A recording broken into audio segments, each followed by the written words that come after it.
17 de março de 2014. Corinthians dá vexame, empata com o Penapolense e está eliminado do Campeonato Paulista. Entregar os pontos, jamais. Eliminado no Campeonato Paulista, a obrigação do Corinthians agora é conquistar a Copa do Brasil. E na quarta-feira já tem jogo. São Paulo volta a jogar mal, perde do Ituano e colabora com a desclassificação do Timão. Palmeiras vence a Ponte Preta e assume a liderança do Paulistão. Em jogo de 6 gols, o Santos empata com o Rio Claro e vai precisar vencer o Verdão na última rodada para terminar a primeira fase com a melhor campanha.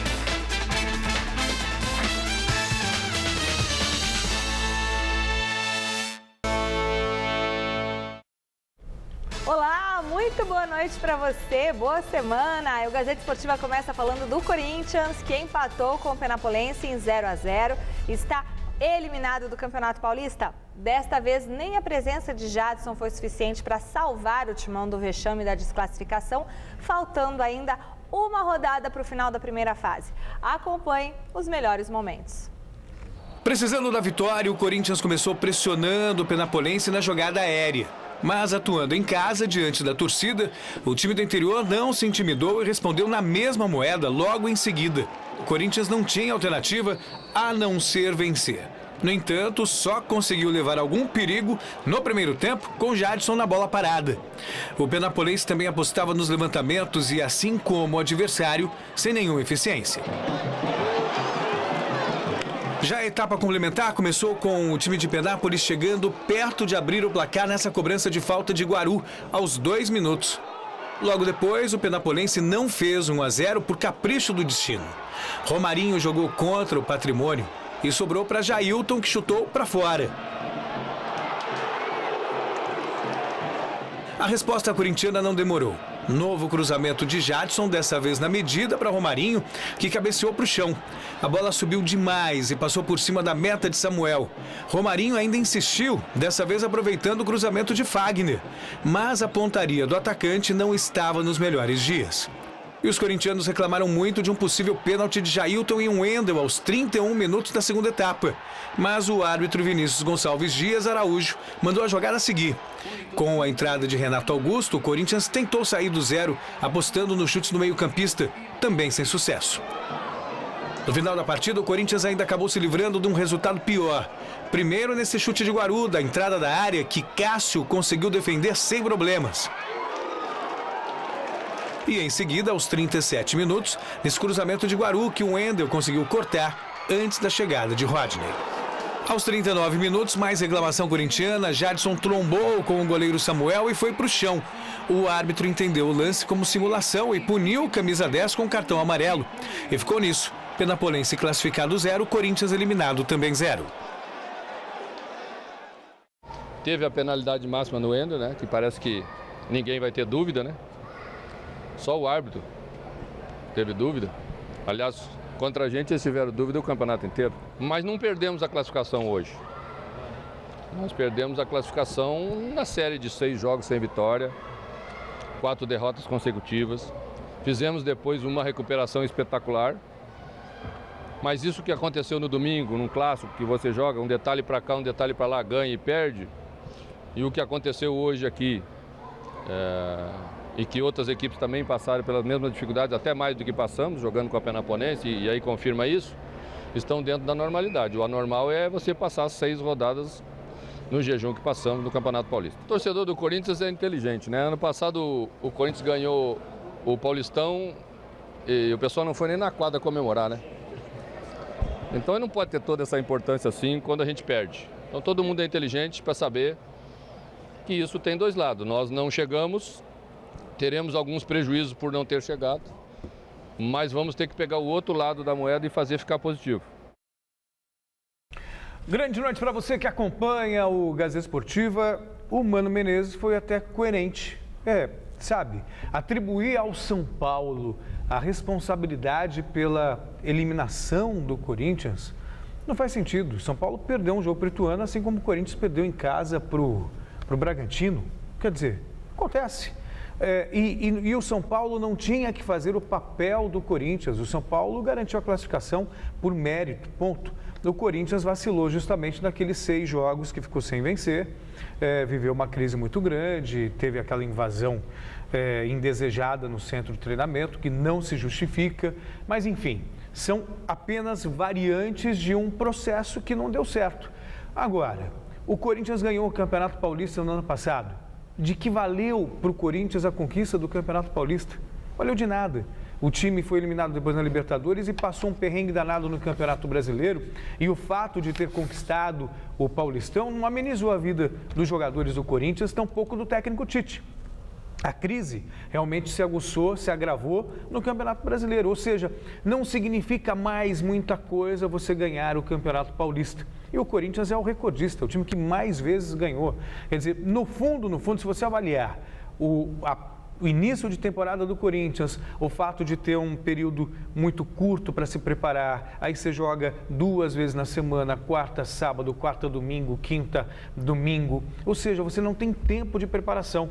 Então, acho que pode ser muito positivo para o Corinthians para a sequência da temporada, porque aí tem Copa do Brasil, que é um torneio que interessa muito ao Corinthians, porque vale vaga na Libertadores América, e também o Campeonato Brasileiro, enfim, é simplesmente o principal torneio do país. Então, talvez essa eliminação, apesar de causar uma certa chateação em boa parte da torcida, talvez até nos jogadores, eles queriam se classificar, obviamente, mas no fundo, pode ter sido até bom, devido às circunstâncias. Flávio, boa noite.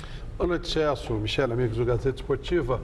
Eu também vou nessa linha. Claro que não é fácil você conseguir não se classificar no campeonato com esse nível técnico, né? O Campeonato Paulista é um nível técnico muito baixo, a diferença financeira dos clubes é muito grande, o campeonato é montado para que os 4 grandes cheguem nas finais, então é difícil você conseguir a proeza de não se classificar. Então ficou feio. Mas se você for olhar aquilo que o Mano falou e que o Celso disse agora, quando ele foi campeão paulista no ano passado, não resolveu nada. É o menor dos torneios que se disputa. Então, eu acredito que o Corinthians tem que seguir, toca a vida, vai adiante, retoca as peças que tem que retocar, contrata novos jogadores se for o caso, aproveita para treinar um pouco mais e chegar no Campeonato Brasileiro com força total. Não é nenhuma tragédia, não, e não adianta ficar culpando os outros. A culpa da eliminação do Corinthians foi do Corinthians. Caprichou demais, porque se ficar fora uma rodada antes, no campeonato desse nível, da possibilidade de classificação, não tem que culpar ninguém. A culpa é do próprio Corinthians. Vote na enquete que está no ar no site gazetesportiva.net. A pergunta é sobre a polêmica envolvendo a derrota do São Paulo para o Ituano. Mano Menezes e Romarinho estão certos em reclamar do São Paulo, Celso Cardoso? Eu acho que não, porque a culpa não é do São Paulo, a culpa é do Corinthians. Fala, Celso. Absolutamente não. Eu também acho que não. Não tem. Cada um que cuide do seu barraco, cada um que cuide da sua vida. O Corinthians foi incompetente, por isso que ele não conseguiu a classificação. Muito bem. O resultado sai no final do programa de hoje. O São Paulo voltou a jogar mal, debaixo de muita chuva e sem muita criatividade. O tricolor perdeu do Ituano por 1-0 e acabou colaborando com a eliminação do Corinthians no Paulistão. Veja o gol.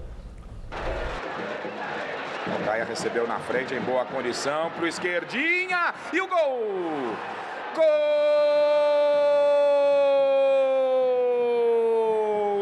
do Ituano! Esquerdinho, uma paulada na marca dos 12, primeiro tempo. O segundo chute a gol, esquerdinha encheu o pé. Rogério nada pôde fazer, agora Morumbi. São Paulo 0, Ituano na frente 1. O quanto te chateia ou te incomoda esse tipo de insinuação de que o São Paulo facilitou a vida do Ituano aqui no estádio do Morumbi? Não, volto a repetir, eu acho que no momento que você dá uma declaração, depois você vai analisar, porque é assim que a gente faz, né? A gente fala aqui, porque eu também, por exemplo, eu não vi o jogo do Corinthians, né? Não sei como é que foi lá, se o Corinthians mereceu ou não mereceu ganhar o jogo, não vi. A gente lamenta, né? Mas não dependia de nós a classificação do Corinthians, dependia deles. Não, cada um cuida do seu, né? O São Paulo não jogou nada, é verdade. O Ituano dominou o jogo, tudo bem, mas São Paulo tem que se preocupar com isso. Cada um que cuida da sua vida. Lembra daquele Campeonato Brasileiro que o Ronaldo se machucou com 30 segundos de jogo? Lembra que o Felipe saiu na hora da cobrança do pênalti? E não tem que recriminar, cada um cuida da sua vida. o Corinthians não ganhou do Penapolense. Então, não tem do que reclamar. São Paulo não fez esforço nenhum, também é verdade. Mas por que faria? Qual a razão de jogar debaixo de chuva, essa coisa? Cada um cuida de si. O time de São Paulo também está em fase de acerto. O Muricy poupou jogadores que precisava poupar. Não tem do que reclamar, não. Está tudo certo. Claro que o futebol de São Paulo precisa melhorar bastante. Mas com relação ao Corinthians, é problema do Corinthians. Concordo plenamente. O Muricy foi curto e grosso e falou realmente o que tinha que falar. A classificação do Corinthians não depende do São Paulo, depende do próprio Corinthians. Se o Corinthians ainda tivesse feito a parte dele, mas não venceu o Penapolense, que merece todo o respeito, obviamente, mas o Corinthians é o maior vencedor, foi recentemente campeão do mundo, campeão brasileiro. Se espera, isso, que o Corinthians cumprisse com a obrigação. E não o fez. Atribuir ao São Paulo uma responsabilidade que é dele. O Romarinho foi muito, mas muito infeliz ao falar, nós já sabíamos que eles iam fazer isso. Se o Corinthians ainda tivesse feito a parte dele, nada, né? Pois é. Já sabia, então já não fez nada. Então já... Cara de pau, né? Palmeiras, com um gol de Mendieta aos 42 minutos do segundo tempo, a equipe comandada pelo técnico Gilson Kleina venceu a Ponte Preta do Flávio Prado por 3-2. Olha a cara dele. A cara dele aqui, ó. Não, isso aí eu não ligo, não. Foi o primeiro jogo que eu vi da Ponte esse ano, pra você ver como eu... Tá nem aí, então. Só na Série B, aí interessa bastante. O Palmeiras assumiu a liderança do Paulistão. Veja os gols com a narração de Osmar Garrafa. Bola pro Adrianinho, pode pintar cruzamento para dentro da área, saiu. Olha quem chega, o toque de cabeça, olha a ponte, olha a ponte, olha a ponte, o gol! Gol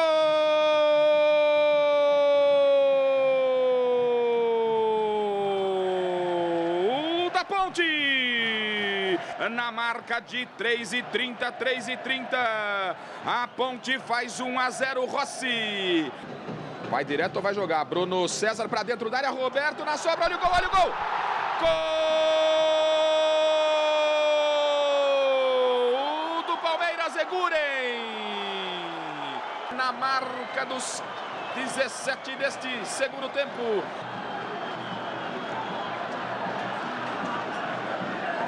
Valdívia, Bruno César, ainda o Bruno, pênalti! Penalidade máxima para o Palmeiras, do Carleto no Bruno César, tire a sua dúvida. Aí o Kardec, está autorizado. Roberto no meio do gol, Kardec correu, bateu, é gol!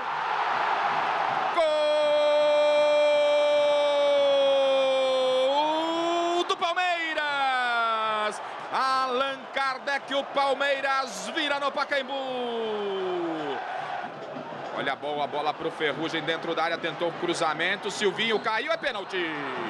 O Wendel em cima de Silvinho, o Wendel abre os braços, tire a sua dúvida aí, ó, se houve o toque ou não. Silvinho pra Zé, gol. Gol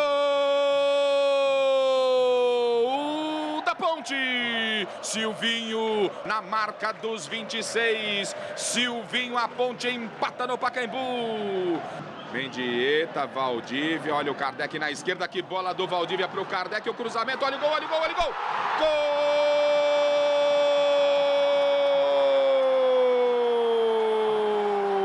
Gol do Palmeiras! Mendieta, Mendieta, Mendieta! 43 segundo tempo, o Palmeiras volta a ficar na frente. Que jogadaça, hein? Que bola metida do Valdívia para o Kardec, o Kardec entregou açucarada para o Mendieta. Bruno, qual a importância de decidir a sequência do campeonato em casa? Para isso tem que passar pelo confronto contra o Santos. A importância é fundamental o apoio da nossa torcida, né? A gente sabe que a gente trazendo todos os jogos para cá, a torcida vai comparecer e a gente dentro do Pacaembu é muito forte. Nós temos que ser uma equipe copeira mesmo. Tem que ter a característica do jogador, fazer valer a experiência, conversar sobre os detalhes. Por mais que você comece a falar que é 90 minutos, também cria uma expectativa, que isso vai tentar não colocar na cabeça do jogador que não tenha medo que não tenha receio de fazer a jogada, que continue com a ousadia, com a coragem, mas temos que fazer 90 minutos da nossa vida. É sim, agora vira a Copa do Mundo, é um jogo só, mas passa a ser agora o jogo do ano, né? Esse Clássico Santos aí vai ser um jogo interessante, mas pelas pretensões, pela grandeza do Palmeiras, eu acho que todos nós aqui queremos sair em primeiro. Agora, se as coisas não acontecerem, não vamos deixar não vamos tirar o foco da conquista, da competição, que a gente quer muito. Mas está acontecendo, né? O Palmeiras tem a melhor campanha, vai terminar em primeiro lugar e com méritos. O Palmeiras tem um time mais consistente. Se o Santos ganhar domingo, não. Como assim? Se o Santos ganhar domingo, o Santos é o primeiro. Se o Palmeiras também, mas o Palmeiras também joga. Palmeiras e Santos. Ah, tá, verdade, claro, óbvio. É verdade. Se o Santos ganhar, por isso que ele falou, né? É verdade, o confronto direto, é verdade. Mas, de qualquer forma, eu imagino, o jogo é na Vila, né? Mas, ainda assim, eu acho o Palmeiras mais consistente. O Santos apresenta um futebol bonito, um futebol ofensivo, mas é um time em formação. O Palmeiras, não. O Palmeiras vem de uma Série B muito... que serviu de base para a competição, né? E eu imagino que vai terminar em primeiro e com todos os méritos, Flávio. Joga por empate para ser o primeiro. Você sabe que a gente estava fazendo conta ontem no Mesa Redonda? E aí é conta, tá? Tem gente que acha que vale, tem gente que acha que não vale. A Alemanha, por exemplo, sempre faz muita conta nas competições. Ser segundo, teoricamente, é melhor que ser primeiro. Porque o cruzamento vai ser do primeiro contra o quarto. O primeiro vai jogar com o São Paulo. Então, partindo do pressuposto, o São Paulo vai eliminar pela frente, tá lógico, ok? Então, o primeiro vai fazer um clássico na semifinal. E o segundo, com a desclassificação do Corinthians... Pode pegar um Botafogo, por exemplo. Não, ele vai pegar um time pequeno. O Corinthians está fora. Ou Botafogo, Ituano, Rio Claro, enfim, né? Ou Bragantino, não sei. Enfim, teoricamente, o segundo vai jogar uma partida em casa contra um time mais fraco. E o primeiro vai jogar um clássico. Agora, vale a pena fazer esse tipo de conta? A Alemanha fazia. A Alemanha perdia jogo para a Alemanha Oriental para cair num grupo diferente, entregava o jogo para a Áustria. São contas. Entregou o jogo para a Hungria em 58 para depois pegar o time e surpreender. São contas. Só estou colocando uma situação que no domingo a gente vai ver. Mas, teoricamente, ser segundo pode ser melhor do que ser primeiro no próximo domingo. Em um jogo muito movimentado, o Santos empatou ontem com o Rio Claro por 3-3, jogando fora de casa. Se no primeiro tempo a rede só balançou 2 vezes, na segunda etapa aconteceu uma chuva de gols. Confira.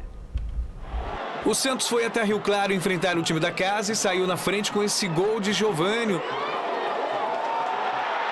No finalzinho da primeira etapa, o Rio Claro empatou com o Renan Diniz. Aos 6 minutos do segundo tempo, Gabriel usou a cabeça para deixar o Santos novamente na frente. Mas o time mandante chegou de novo à igualdade, mais uma vez com Renan Diniz. O que não estava no roteiro do Santos é que o time do interior virasse a partida. Léo Costa, com categoria, fez a festa em Rio Claro. No entanto, aos 29 minutos, Giovânio cobrou falta na cabeça de Cícero, que fechou o placar. Rio Claro 3, Santos também 3. Foi um jogo realmente movimentado, essa é a palavra. O Santos está atacando muito, está fazendo muitos gols. Não tem sofrido muitos gols, ontem foi uma exceção. O time do Rio Claro é bom time. Esse Fael Júnior, ele fez toda a escola profissional dele no Japão, ele tem um método legal de trabalho. Não é à toa que o Rio Claro está fazendo uma boa campanha. E o Santos, eu gosto demais dessa maneira de jogar do Santos. Acho que é um time que criou um equilíbrio jogando ofensivamente, o que é muito legal. Então, o Santos teve alguma dificuldade, mas em nenhum momento a gente sentiu o Santos cambaleante, não. Nem quando tomou a virada, o time continuou atacando, quando tomou empate de novo.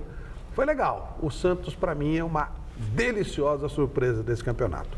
Boa, não sei nem se surpresa é o termo, mas a maneira de jogar do Santos me agrada muito e a maneira de jogar do Audax me agrada muito, não por coincidência o Oswaldo Oliveira e o Fernando Diniz são grandes amigos. São os dois que estão mostrando um futebol bonito, gostoso de se ver, e o Palmeiras é extremamente equilibrado e competitivo. Então, por aí você resume o Campeonato Paulista. O Palmeiras tem conjunto, né? Ele é competitivo ao extremo, muito bem montado. E o Santos tem filosofia, em busca desse conjunto. Seria muito legal se o Audax se classificasse, né? Ele ainda pode se classificar. Pode. Seria muito legal. Eu acho também. Seria interessante, seria bom para o futebol, inclusive, para você ter realmente uma nova postura. O futebol brasileiro, ele se apequenou muito nos últimos tempos. Apequenou no ponto de vista tático, do ponto de vista do espetáculo. E aí você vê... Os grandes jogadores, para você buscar os grandes jogadores que são brasileiros, você vai na Europa. Na Europa. E eles continuam sendo grandes jogadores. Sim. Tem o Roberto Firmino, que jogou aqui no pessoal que nos vem em Santa Catarina, jogou no Figueirense. O rapaz sumiu. Ele já fez 14 gols na Bundesliga, ele faz gol toda semana. Ele jogou com o Michael de São Paulo. Quando o Michael veio no mês, o Michael falou, vou jogar muito e tal. Com o William, que está lá no Cruzeiro. E o cara faz jogar lá, vai desenvolver lá. Mas ele não desenvolve aqui por quê? Pelo tipo do nosso futebol? Paramos no tempo. Paramos no tempo taticamente. E aí isso gera uma celeuma muito grande. Eu vou até fazer, estava prestes a fazer um elogio ao Oswaldo Oliveira, que tem a ver com a filosofia dele, é uma característica dele como treinador, montar times ofensivos. Mas do ponto de vista tático, não é por acaso que nós temos muitos jogadores no futebol europeu, mas não temos treinadores. Há de se reciclar. E quando você tem um técnico com uma cara europeia, como foi o Tite, por exemplo, nem sempre consegue se manter. Mas a gente tem uma carência do ponto de vista tático, do ponto de vista de treinamentos. Há de se reciclar. Tem muito essa coisa base, viu? A base do Brasil é horrorosa. Porque tem muito essa coisa, nós somos pentacampeões do mundo, então nós temos muito que ensinar. Isso já passou há muito tempo. O Brasil está na hora de reaprender como se faz. Eu acho que o Brasil é o grande favorito para a Copa do Mundo, deve ganhar, mas vai ganhar jogando a europeia. E eu adoraria ver esse futebol que eles jogam lá fora aqui dentro. E é possível fazer. Temos aí uma outra chance. Vamos ter novos estádios. A grama vai ser até uma grama mais rápida, como o Corinthians estava explicando, o Edu Gaspar estava explicando no sábado lá no treino do Corinthians. Tudo vai para que a gente possa dar uma mudada. Que a gente mude, né? Que aproveite a chance. Tanto que, na verdade, é um resgate, né, Flávio? Eu me lembro quando eu era moleque e a gente falava que o brasileiro tinha o toque de bola, tinha a técnica e os europeus era questão tática, cintura dura. Ninguém sabia cruzamento só. Hoje você vê eles tocando a bola com exímia precisão e aqui a gente só rifando bola, só fazendo coisa feia. Chutão, horrível. Bom, a bola também rolou pelos principais campeonatos estaduais do Brasil. Veja os gols. A 14ª rodada da Taça Guanabara começou no sábado com a derrota do já eliminado Botafogo para o Boa Vista por 2-1. Jefferson marcou os 2 gols do time vitorioso, enquanto Zebalo fez o de honra do Clube da Estrela Solitária, que não vence há 6 jogos. No domingo, em Volta Redonda, foi a vez do líder isolado Flamengo empatar com o Bangu. Vilen abriu o placar para o Alvirrubro ainda no primeiro tempo. No começo da etapa final, Cristiano ampliou a contagem, 2-0. Mas o Urubu chegou ao empate com 2 gols de Nixon, o primeiro aos 14 e o segundo aos 20 minutos da segunda metade da partida. Final, Flamengo 2, Bangu também 2. Onde também aconteceu o empate foi no clássico entre Fluminense e Vasco no Maracanã. Esse gol de Edmilson abriu o placar para o Gigante da Colina.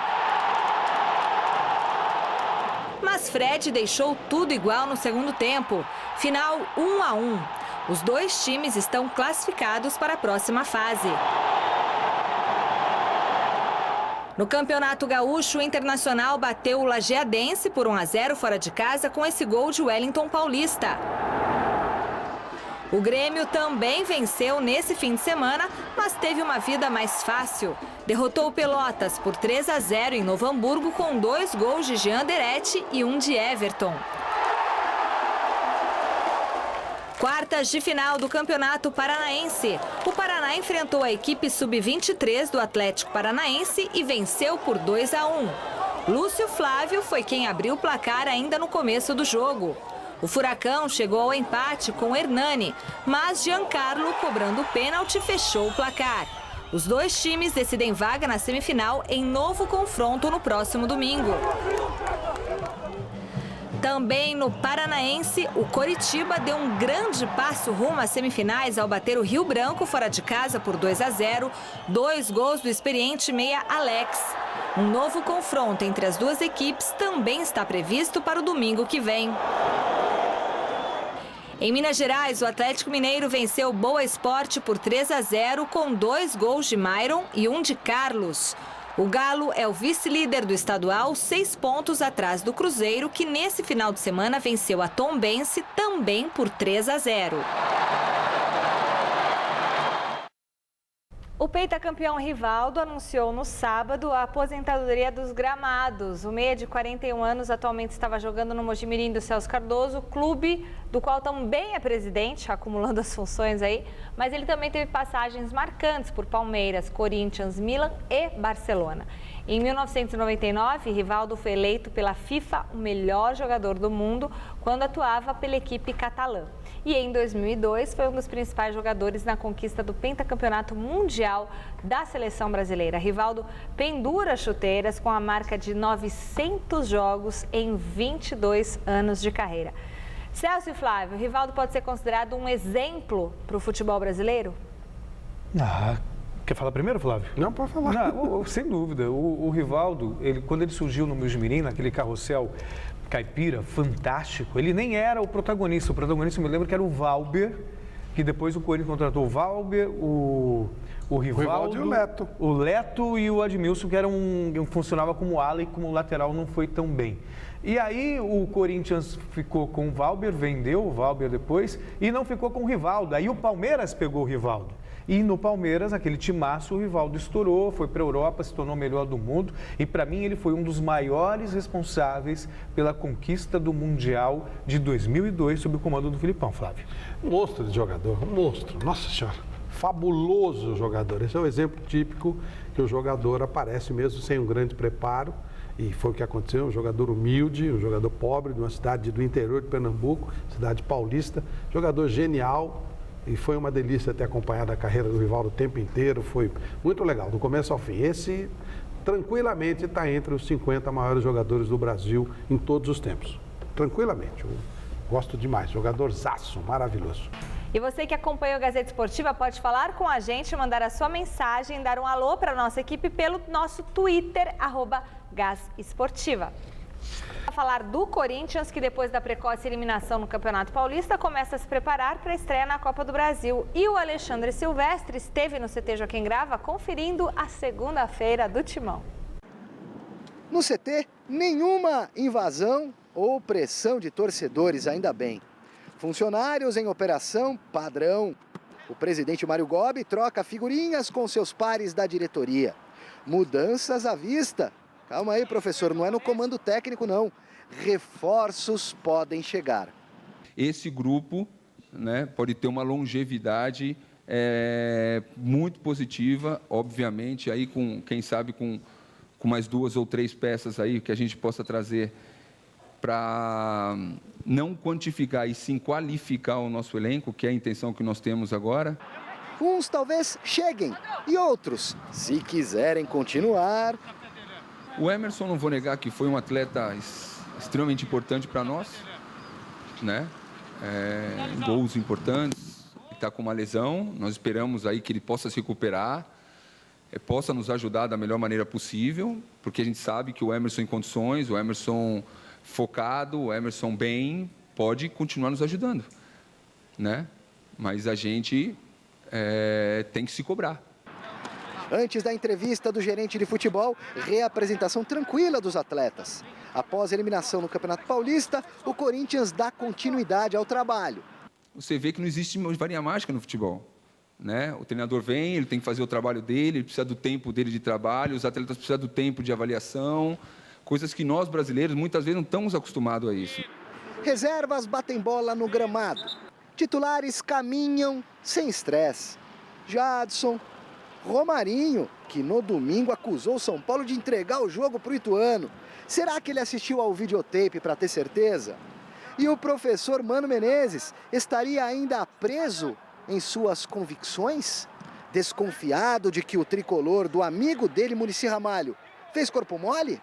Não vamos envolver uma coisa com a outra. Eu acho que o problema da classificação do Corinthians foi do próprio Corinthians. O Romarinho, no caso, foi uma entrevista ali no pé do campo. É normal falar nesse calor que eu te falei e, obviamente, o Mano da mesma forma. Quem precisa provar dignidade e profissionalismo agora é o Corinthians, na última rodada do Campeonato Paulista, quando recebe no Pacaembu o Atlético Sorocaba. Se para o Timão esse jogo é só para cumprir tabela, os pontos são muito valiosos, não apenas para o adversário que estará em campo, mas também para outras 5 equipes que lutam para fugir do rebaixamento. A partir do momento que você entra em campo, coloca a camiseta do Corinthians, está representando a sua instituição, estando disputando o campeonato com importância ou não, qualquer tipo de competição a gente tem que entrar, ou jogo, entrar da melhor maneira possível, porque nós estamos representando a nossa instituição, nós estamos representando o nosso torcedor.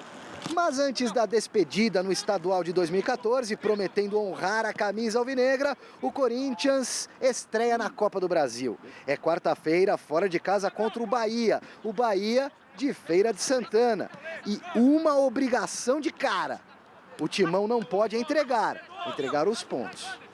Nossa resposta nós temos que dar já nesse jogo de quarta-feira, porque, sem dúvida nenhuma, não podemos esconder que desde o começo da temporada estamos vindo falando da importância de estar na Libertadores da América, e a Copa do Brasil nos dá essa possibilidade. O Bom Senso Futebol Clube realizou nesta segunda-feira um seminário apresentando melhorias no calendário, além de propostas para o fair play financeiro no futebol brasileiro. Acompanhe na reportagem de Felipe Sboril. Nesta segunda-feira, o movimento Bom Senso Futebol Clube ficou mais forte e apresentou propostas para a melhoria do futebol brasileiro, que neste momento encontra-se em um estado de profundas dívidas e sem a ajuda da entidade máxima do futebol nacional, a CBF. O Bom Senso é um movimento pró-futebol, ou seja, ele é muito maior do que isso. Ele está mais próximo de ser uma entidade sombra da CBF, que no fundo é quem deveria fazer o papel de proteger e desenvolver o patrimônio público, que é o futebol brasileiro, do que de ser um sindicato de atletas que busca mais empregos e salários em dia. Confederação Brasileira de Futebol, independente de quem seja o presidente, se é o seu Marinho, se é o Ricardo Teixeira ou qualquer um que seja, trabalhe para o futebol brasileiro, trabalhe para o crescimento dos atletas, dos clubes. Empresas vão investir, se gente séria estiver à sua frente, né? O que nós não podemos é fechar os olhos, e a política brasileira tem que ser importante nisso. Seja o ministro dos esportes, seja o seu Aldo Rebelo, seja quem ocupar essa pasta no futuro, está na hora de a gente fazer alguma coisa em prol do futebol brasileiro. Uma das propostas do Bom Senso Futebol Clube é a criação de uma entidade para regular a situação financeira dos clubes. O conceito geral é que essa entidade seja uma entidade neutra, que não tenha vínculo com nenhum dos órgãos, por isso que a gente não quis chamar de agência reguladora, para não ter vínculo com o governo. Uma questão também que ela não tem um vínculo direto com a CBF, mas que dentro do conselho, por isso os 7, que ainda estão sendo estudados, como seriam compostos esses 7, mas seria um representante de atleta, pode ser via sindicato, por votação deles, um representante da própria CBF, um representante do governo. Entre as nossas ideias veio até a de um representante de um órgão da imprensa, seja via Abrace, por exemplo, né, alguma coisa nesse sentido. E o custeio dessa entidade seria oriundo dessas próprias fontes. O calendário também é um dos pontos mais tocados pelo movimento. A sugestão é criar a Série E para equilibrar a participação dos clubes menores, que atuam em poucas partidas. E quando o torneio regional tem fim, os jogadores terminam a temporada desempregados. São 680 clubes em todo o Brasil e apenas 100 disputam os torneios nacionais. A expectativa é a melhor possível. É claro que a gente não sabe qual é o tamanho desse passo, se vão ser passos grandes ou se serão passos menores. E também com os dirigentes que a gente teve a condição de conversar, de trocar algumas ideias, todos eles se colocaram, no mínimo, à disposição de nos entender. O calendário é secundário perto do poder financeiro que o povo tem no Brasil. O futebol é um esporte popular. O ingresso tem que ser barato. O governo tem que estar comprometido. O bom senso foi a melhor coisa que apareceu nos últimos tempos no futebol brasileiro. Essas pessoas são as pessoas que querem o bem do futebol. Eles vivem do futebol, respeitam o futebol, querem deixar coisas para o futebol, principalmente para aqueles jogadores que não têm uma condição melhor para seguir no seu trabalho, que trabalham 2, 3 meses no ano, equipes sem nenhum tipo de equilíbrio financeiro, que assinam contratos e não correspondem, não pagam os pais de famílias que são jogadores de futebol. Essa gente merece o nosso respeito. O bom senso foi a melhor coisa que apareceu no Brasil nos últimos anos. Eles, em poucos meses, fizeram muito mais do que 99% do que os cartolas estão aí. Marinho, Marco Polo, o que esses caras fizeram em 30, 40 anos de futebol? Então, parabéns mais uma vez ao bom senso e o meu total apoio às pautas colocadas hoje nesse encontro. Muito bem, resultado final da enquete do site gazetesportiva.net. Mano Menezes e o Romarinho estão certos em reclamar do São Paulo? Não, né? 89% dos votos. Gazeta Esportiva desta segundona termina aqui. A semana ainda tem muito barco para correr, mas a gente se encontra amanhã às 6 da tarde. Fique agora com o Jornal do Gazeta. Boa noite, tchau. E a gente se vê daqui a pouquinho no Jornal da Gazeta. Até já. Um abraço, tchau.